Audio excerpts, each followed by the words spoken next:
Hi friends, ഇന്ന് നമുക്കൊരു നാടൻ മത്തി വരട്ടിയത് എങ്ങനെയാണ് എളുപ്പത്തിൽ തയ്യാറാക്കുന്നതെന്ന് നോക്കിയാലോ. അതും നമ്മുടെ മൺചട്ടിയിൽ തയ്യാറാക്കിയ നല്ല ടേസ്റ്റി ആയിട്ടുള്ളൊരു മത്തി വരട്ടിയതാണ്.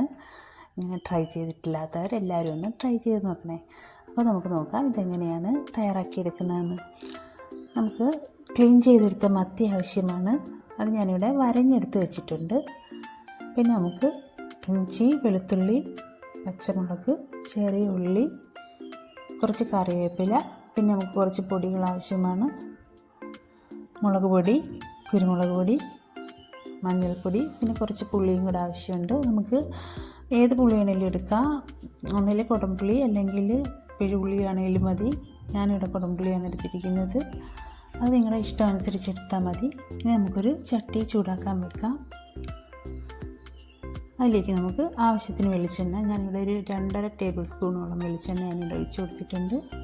അത് നല്ലപോലെ ചൂടാകുമ്പോൾ നമുക്ക് ഇഞ്ചിയും വെളുത്തുള്ളിയും പേസ്റ്റ് ആക്കിയതും കൊച്ചുള്ളി, കറിവേപ്പില ഇത്രയും ചേർത്തൊന്ന് നല്ലതുപോലെ ഒന്ന് വഴറ്റിയെടുക്കാം. നല്ലതുപോലെ വഴണ്ടുവന്നതിന് ശേഷം നമുക്കിതിലേക്ക് പൊടികൾ ചേർത്ത് കൊടുക്കാം. ഞാനിവിടെ 2 ടേബിൾ സ്പൂൺ മുളക് പൊടി, 1 ടീസ്പൂൺ കുരുമുളക് പൊടി, 1/4 ടീസ്പൂൺ മഞ്ഞൾപ്പൊടി, ഇത്രയാണ് എടുത്തിരിക്കുന്നത്. ഇത് നല്ലപോലെ ഒന്ന് മിക്സാക്കി കൊടുക്കാം. അതിൻ്റെ ഒരു പച്ചമണം മാറുന്നവരെ നമുക്കൊന്ന് വഴറ്റി കൊടുക്കാം. ഇതിലേക്ക് നമുക്കിനി ആവശ്യത്തിന് വെള്ളം ഒഴിച്ചു കൊടുക്കാം. ഇതിലേക്ക് ഞാൻ 1/4 കപ്പ് വെള്ളം എടുത്തിട്ടുണ്ട്. ഒത്തിരി വെള്ളം ഒഴിച്ചു കൊടുക്കേണ്ട ആവശ്യമില്ല, നമുക്കൊരു ഡ്രൈ ആയിട്ട് കിട്ടേണ്ട ഇതാണ്. അപ്പോൾ നമുക്ക് 1/4 കപ്പ് വെള്ളം ഞാൻ ഇതിലേക്ക് ചേർത്ത് കൊടുത്ത് നല്ലപോലെ ഒന്ന് മിക്സ് ചെയ്ത് കൊടുക്കാം. നല്ലപോലെ ഒന്ന് മിക്സാക്കിയതിന് ശേഷം നമുക്കിതിലേക്ക് ആവശ്യത്തിന് ഉപ്പ് ചേർത്ത് കൊടുക്കാം. ഞാനിവിടെ ഒരു 1/2 ടീസ്പൂണോളം ഉപ്പ് എടുത്തിട്ടുണ്ട്. നമ്മുടെ ആവശ്യത്തിനനുസരിച്ച് ചേർത്ത് കൊടുക്കാവുന്നതാണ്. എന്നിട്ട് നല്ലപോലെ ഒന്ന് മിക്സാക്കി കൊടുക്കുക. ഇപ്പോൾ ഇവിടെ വെള്ളം എല്ലാം പറ്റിയതുകൊണ്ട് ഞാനൊരു അല്പം കൂടെ വെള്ളം കൂടെ ഒഴിച്ചു കൊടുക്കുന്നുണ്ട്. മീൻ വേവാൻ ആവശ്യമായ ഒത്തിരി വെള്ളം ഒഴിച്ചു കൊടുക്കേണ്ട, വേണമെങ്കിൽ മാത്രം ഒഴിച്ചു കൊടുത്താൽ മതി. ഞാനിപ്പോൾ ഇവിടെ ഒരു 2 ടേബിൾ സ്പൂണോളം വെള്ളം കൊണ്ട് ഒഴിച്ചു കൊടുത്തിട്ടുണ്ട്.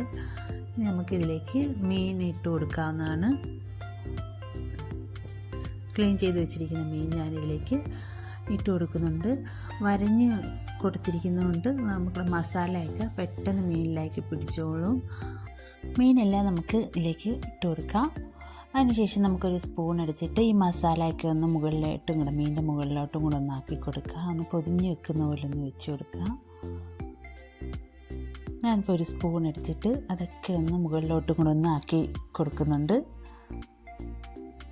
എല്ലാ ഭാഗത്തും ഒന്ന് മസാല ഒന്ന് പിടിക്കണം.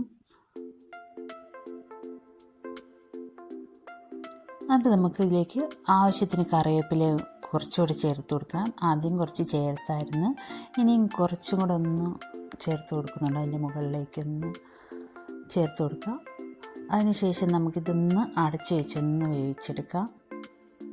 ഒരു 10 മിനിറ്റ് പോലും വേണ്ട ആവശ്യമില്ല, പെട്ടെന്ന് റെഡിയാക്കി കിട്ടും. ഒത്തിരി നമ്മൾ വെള്ളമൊന്നും ഒഴിച്ചു കൊടുത്തിട്ടില്ലല്ലോ, ചിലപ്പോൾ അടി പിടിക്കാൻ സാധ്യതയുണ്ട്. ഇടയ്ക്കൊന്ന് അടപ്പ് തുറന്ന് ഒന്ന് മറിച്ചിട്ട് കൊടുക്കാം. അപ്പോൾ 2 സൈഡും നല്ലപോലെ വെന്ത് കിട്ടും. അപ്പോൾ ഞാനിവിടെ കറിവേപ്പില ചേർത്ത് ഒന്ന് അടച്ച് വയ്ക്കുകയാണ്. 10 മിനിറ്റിന് ശേഷം നമുക്ക് ഇതൊന്ന് തുറന്ന് നോക്കാം. അപ്പോൾ ഞാനിതൊന്ന് അടപ്പ് തുറന്ന് നോക്കി, അപ്പോൾ നല്ല റെഡി ആയിട്ടുണ്ട്. വെള്ളമെല്ലാം നമ്മൾ ഒഴിച്ചു കൊടുത്ത വെള്ളം എല്ലാം പറ്റിയിട്ടുണ്ട്. എണ്ണയൊക്കെ തെളിഞ്ഞ് നല്ലതുപോലെ റെഡി ആയിട്ടുണ്ട്. അപ്പോൾ നമ്മുടെ ടേസ്റ്റി ആയിട്ടുള്ള മത്തി വരട്ടി ഇവിടെ റെഡി ആയിട്ടുണ്ട്. ഞാനൊരു വാഴയിലയിലേക്ക് ഇത് മാറ്റിയിട്ടുണ്ട്. അപ്പോൾ നമുക്ക് ഇത് സെർവ് ചെയ്യാം. ചോറിൻ്റെ കൂടെയോ കപ്പയുടെ കൂടെയോ ഒക്കെ നല്ല കോമ്പിനേഷനാണ്. എല്ലാവരും ഒന്ന് ട്രൈ ചെയ്ത് നോക്കണേ.